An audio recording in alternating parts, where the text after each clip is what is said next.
Sluggerbirds coming up short, and early peaks at Tulane football.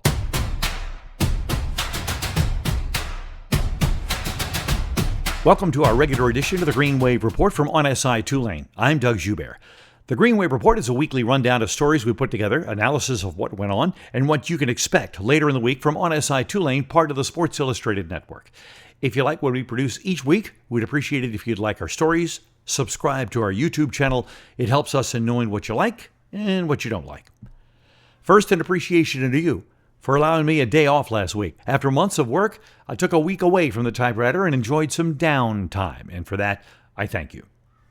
For the first time in over a decade, the Tulane baseball program missed out on their conference postseason tournament. We give a full analysis on our website and encourage you to read our look at what worked and what didn't. This was a roller coaster of a year. The Green Wave baseball team showed what they are capable of in wins over ranked Southern Miss, taking 2 of 3 from the eventual American Conference Tournament champion, East Carolina. And then the Wave would fall to the likes of Nichols and UNO. Now, this is not to belittle either one of those programs. It's only to give a contrast of how Tulane played. Bringing in over a dozen new faces, mostly via the transfer portal, did not pan out. Those that avoided the injury bug, and there weren't many, just couldn't put together the numbers to make a difference.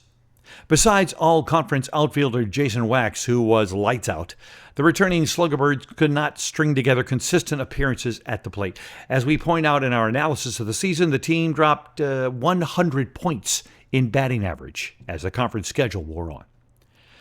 Pitching, though Sam Larson was a key acquisition, starting the season as the closer, but being forced into a starting role toward year's end because of injuries and a lack of production, no one stepped up all season long to put up the numbers necessary to overcome an offense that tanked.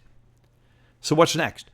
Coach Jay Elman will be doing what any good coach does every year: self-evaluation, coach evaluation, player evaluation.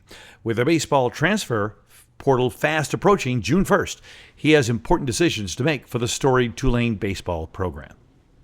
This past week, we began to look at what the 2026 edition of Tulane football could resemble under new head coach Will Hall.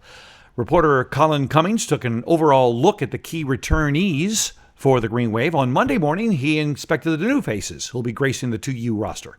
This summer, we'll be taking in-depth look at competitions, especially at the quarterback position, along with what we think the 2026 Tulane roster could produce. In addition, Colin will be taking a look at the Wave position coaches, be talking to them, getting their thoughts, what to expect when fall camp opens in the first week of August.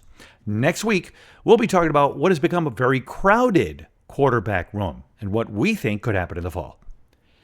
We hope you've enjoyed our regular edition of the Green Wave Report. We'll be back next Monday at 4 p.m. I'm Doug Joubert.